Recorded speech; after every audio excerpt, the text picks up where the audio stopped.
mofinaina isan'andro atolotry ny mpitandrina rakotina valina maoly.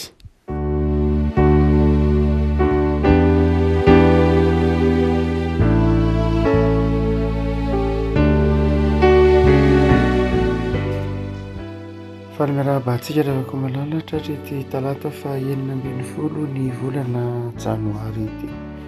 Ny mofinaina voalahatra ho antsika dia ny bokin'ny Salamo fa 7:30 Salamo fa 7:30 amin'ny anaran'i Jesosy. Hideranao amin'ny foko rehetra aho, eo anatrehan'ireo andriamanitra no ankalazako anao.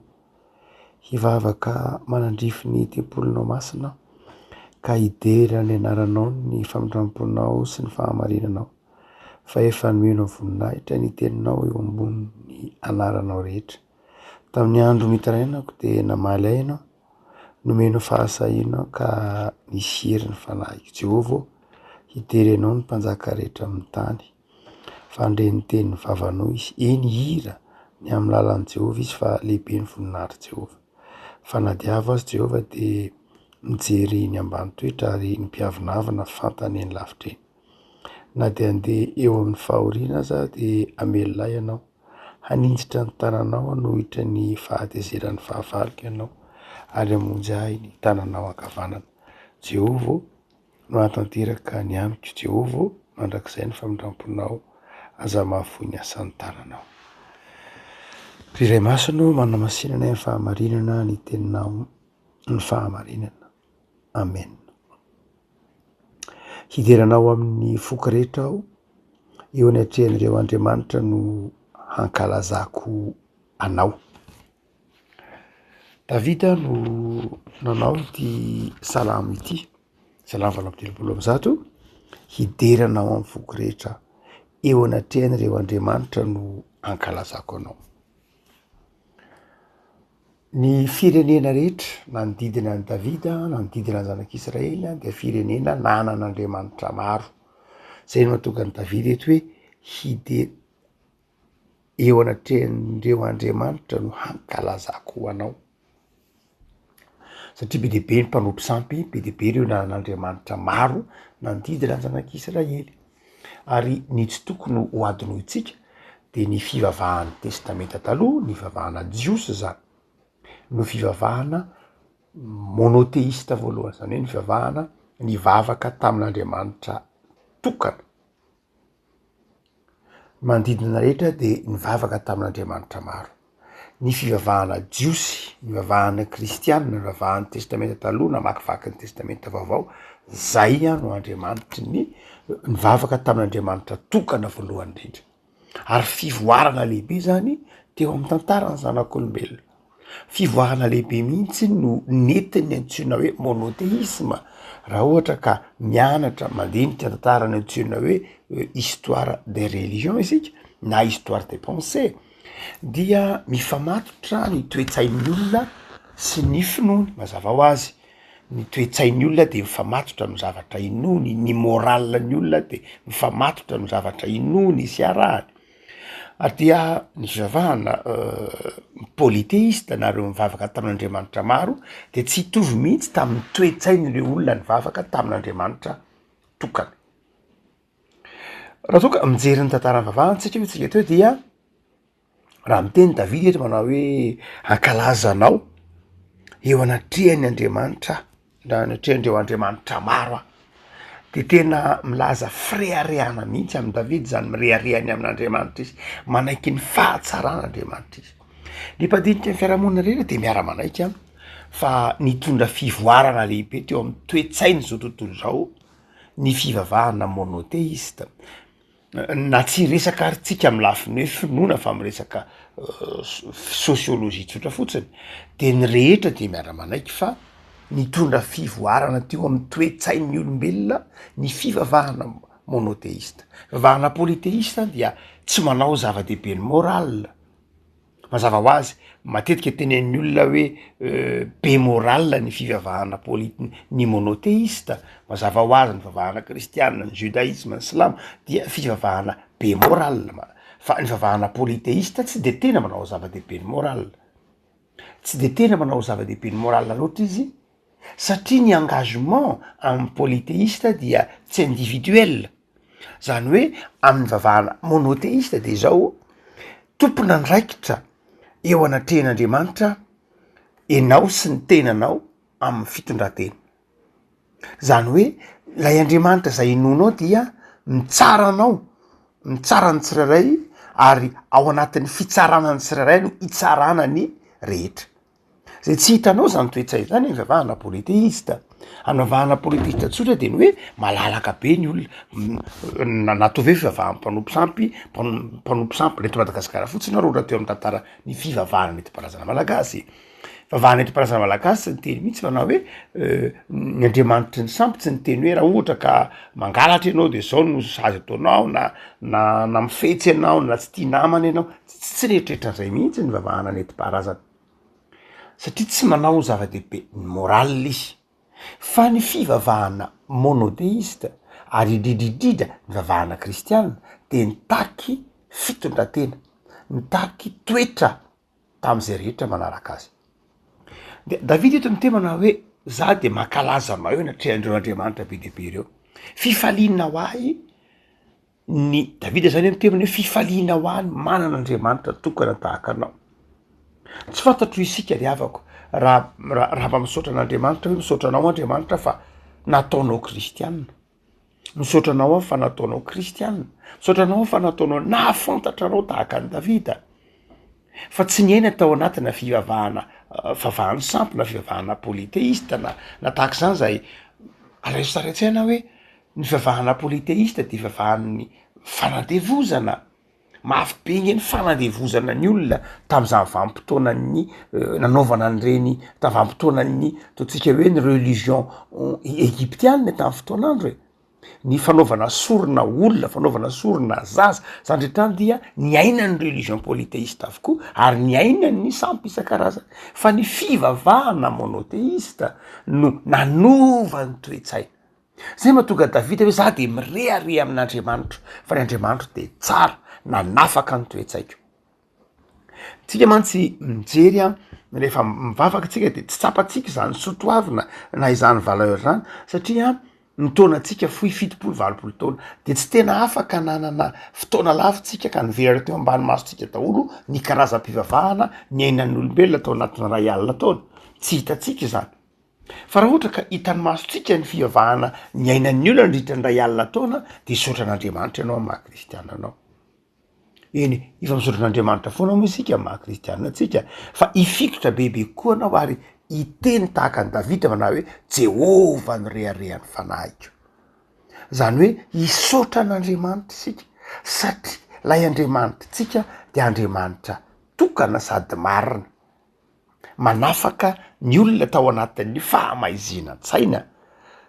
Marina fa mety navita zavatra ny olona tamin'ny andron'ny vavahana Egyptiana, navita an'ireny piramidy reny, mastaba, lapa tsara tare ary tsy ny vavahana Egyptiana ihany, fa raha makany Azia isika de mahita karazana tempoly na atao hoe mandeha makany Cambodge ianao na makany Nepal ianao na makany Inde ianao na PDP de hitanao maritrano tsara, tatranainy tsara be. Fa izao ireny fivavahana rehetra ireny dia tsy mitovy tamin'ny vavahana kristianina. Vavahana tany Egypta de izao ny orona teo ambony fanadevozana olona, ny orona teo ambony fampantrana olona, ny orona teo ambony hoe sorona olona. Zany zavatra zany dia mafy be ny fanadevozana ny fivavahana polyteista dia nampisy klasy sosiala.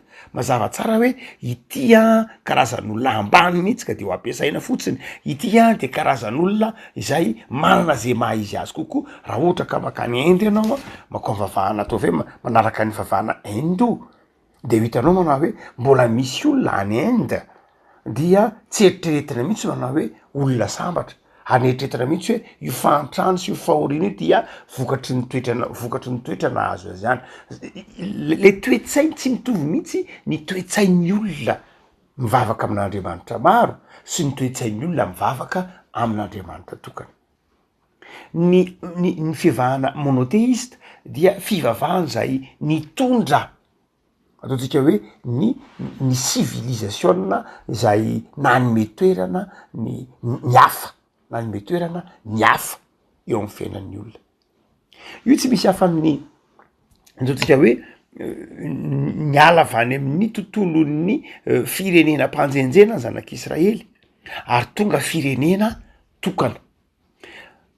Davida nge raha ohatra ka tonga-panjakana zanak'Israely a de Davida no nataontsika hoe nahatonga ny zanak'Israely ho firenena sédentaire, zany hoe nahazatra zanak'Israely to tamin'ny andron'ny Abrahama dia nomade, zany hoe mivezivezy be, tsy manana toerana raikitra, fa i Davida no teo amin'ny Davida ny tena nanomboka ny hoe mijanona lay nomadisme, zany hoe tonga de lasa nanana lapa, lasa nanana tempoly, lasa nanana trano fonenana ny olona, lasa nanao trano endure fa tsy mipetraka tam'ilay intsony, lasa teo amin'ny Davida nanomboka zay civilisation zay.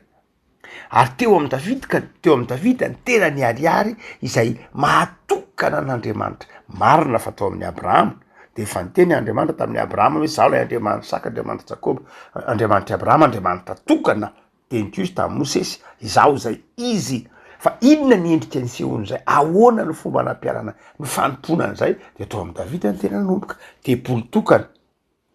Mazava ny manao ministera ka nitaranaki Arona ny Levita reto no manao zany asa fanompona tokana zany. Hotsika manao hoe Davida de nirehare tamin'ny finoany, Davida de faly tamin'ny finoany an'Andriamanitra, Davida de nankalaza lay Andriamanitra tokana sady marina.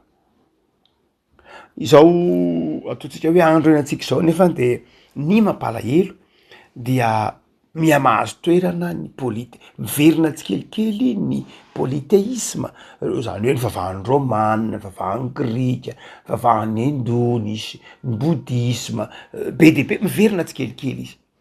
Ary ny aziatika, ny sinoa sy ny tahaka zany de polythéiste avokoa, zany hoe mivavaka amin'Andriamanitra maro.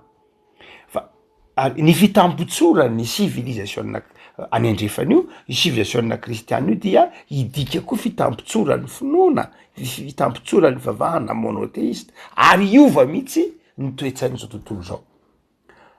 Iova ny toetsain'izao tontolo zao satria tsy hipetraka tsony ny ataontsika hoe ny izany toerana antsoina hoe hafa izany dia tsy mipetraka loatra amin'ny fiavahana polythéiste, tsy mipetraka loatra zany hoe moral zany. Le avako malala enao ve fampanahitsihary hoe misaotra an'Andriamanitra fa kristiana.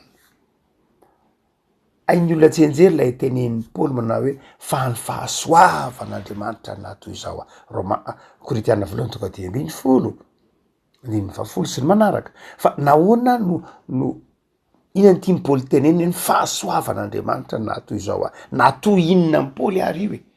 Natoy gasy nanam-bola ve? Tsy zay mihitsy. Tsika mantsy rehefa miteny fahasoavan'Andriamanitra natoy izao de hoe nahavita trano, nahazo fiarakodia, nahazo asa tsara, nahazo posta na oatra ambony ohatran'izao atao amin'ny fanjakana, na tamin'ny privé na taminao ONG. Rehefa manao hoe ny fahasoavan'Andriamanitra tsika de izay mandrakariva no voalohany amaritantsika ny fahasoavan'Andriamanitra, fa tsy de zay loatra amin'ny Paoly, tsy zay mihitsy moa zany tena marina. Tsy volany resahan'ny Paoly eo, tsy voninahitra ny resahan'ny Paoly eo, fa inona ny fahasoavan'Andriamanitra voalohany indrindra tiany Paoly tenena de ny hoe za nataonao nahafantatra anao Jesosy, nataonao tonga apôstôly. Raha miteny izy hoe fahasoavanao Andriamanitra nahatoy izao inona le nahatoy izao nahatonga niona tamin'i Jesosy, nahatonga ny fahasoavanao, nahatonga nahafantatra anao Andriamanitra, ny fahasoavanao Andriamanitra nahatonga nanompo anao ka apôstôly, ny fahasoavanao Andriamanitra nahatonga nanana toetsaina izay kristiana. Ary de izay toetsaina izay koa tiany Davida ho takatritsika raha manao hoe hideranao amin'ny voky rehetra eo anatrehan'ireo Andriamanitra no hankalazako anao, eo anatrehan'izao tontolo zao, eo anatrehan'ireo Andriamanitra tsy izy, eo anatrehan'ireo Andriamanitra milaza ny tena no izy no iderako sy hankalazako anao fa ianao ihany no Andriamanitra. Ny didy voalohany ao amin'ny didy folon'Andriamanitra de izao manao hoe aza manana Andriamanitra hafa fa izao ihany.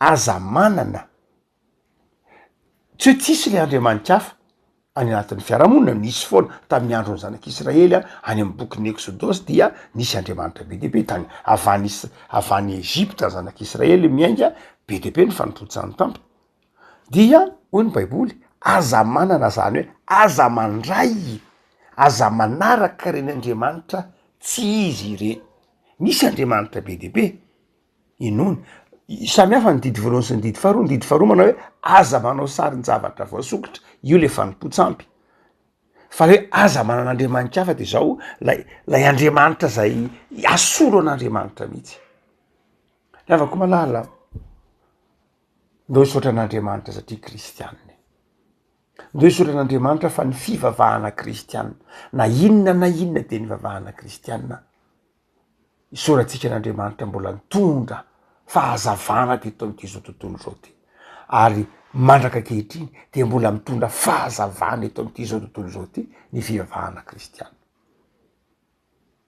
marina fa mitavampotoana hafa nisy eritreritra miaina vavahana kristianina no hoe nisy fotoana tamin'ny andron'ny conquistador tamin'iny tany Amerika reny nisy be deaibe ny hoe tany Meksika tany Amerika Latine sy ny takzany dia namono olona be deaibe ny kristianina no ny antony ara-pinoana nanao zany to tsika fa samy hafa mantsy le fivavahana sy le fiangonana ange mety diso hoe ahoana moa fa ibla ny fiangonana fa tsy hoe fa ibla mety ho diso izy mety ho manao zavatra tsy hoe tsy azo kianina izy de tahaka zany mety ho diso ny ainany ny fantikan'ny fiangonana ny filazantsara de mety ho diso de ketsika zany fa tsika tsy afaka hitsara le olona tany alohantsika hoe de zao zany de izao fa izao tsika de resy lahatra fa na inona lazay de ny fiavahana kristianina mitondra fivoarana teto amboniny ty tany ty no zany de zao tokony hisaotra an'Andriamanitra ianao fa kristianina de andao ary avako malala akalaza an'Andriamanitra eo anatrehan'izao tontolo zao aza menatra ny maha kristianina anao aza menatra ny ovavolombelon'ny tompo izao zavatra mitranga am'izao andro farany zao no voamaika mampiariary ny tokony ampifikitra anao amin'ny finoana hoe io arafa marina lay nytenenin'i Jesosy io arafa manakaiky lay nytenenin'Andriamanitra io arafa manakaiky lay tenenin'ny baiboly ny fotoana mitranga tahaka zao ny toena voamaika tena hiariarian'ny fisaorantsika an'Andriamanitra amina hoe misaotranao Andriamanitra misaotranao zay Andriamanitra fa nataonao nahafantatra anao de ianao zay fitiavana de ianao zay famelan-keloka de ianao zay mandefitra avako hoy Davidy eto manao hoe Jehovah hideranao ny mpanjaka rehetra amin'ny tany fa andremi-tenin'ny vavanao izy tsy misy Andriamanitra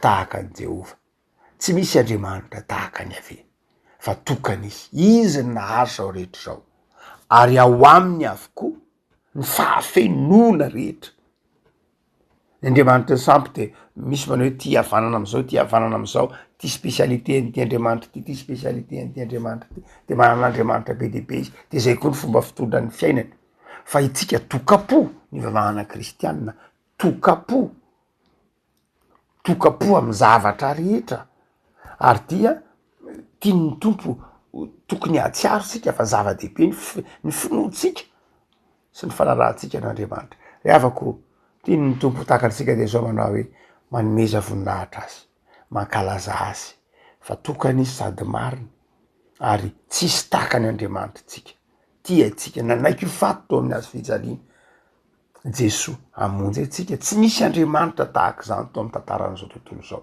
tsy misy Jesosy rery ihany andresiny fahafatesanao atsika noho zany de zao manaova tahaka ny Davida hoe ankalaza anao eo anatrehan'izao tontolo zao eo anatrehan'ny fiarahamonina eo anatrehan'ny manodidina de tsy homenatra ny filazantsara fa ankalaza anao Andriamanitra ivavaka sika tompo misaotranao noho ny amin'ny fahatsaranao Andriamanitra zay tsapanay eo amin'ny fiainana isan'andro fa Andriamanitra tsara sy manao ny tsara ianao misaotranao ny amin'ny fifidiananao anay ho tonga kristianina misaotranao ny famelan-keloka anao tompo tamin'ilany Jesosy zanakao misaotra tompo fa Andriamanitra mihaino vavaka ianao de mitalao aminao zay misaotranao noho ny amin'ny fitiavanao zay omenao anay ka nahatsapanay am'izao taona vaovao zao tombonandro sy tombo-pahasalamana de mivavaka izay tompo tary io lalana mamakivaky ity taona ity tary io lalana mba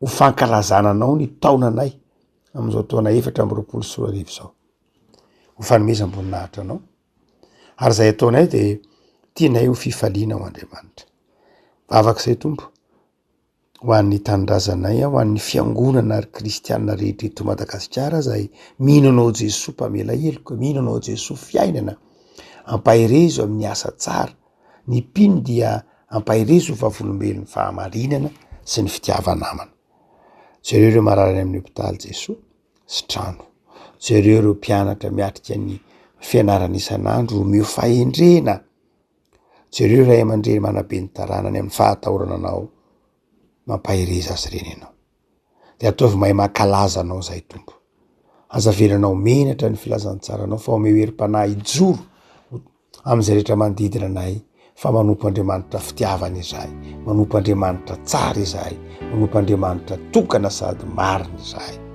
mitahianay Jesoa fa ao aminao nanaovana izany vavaka izany amen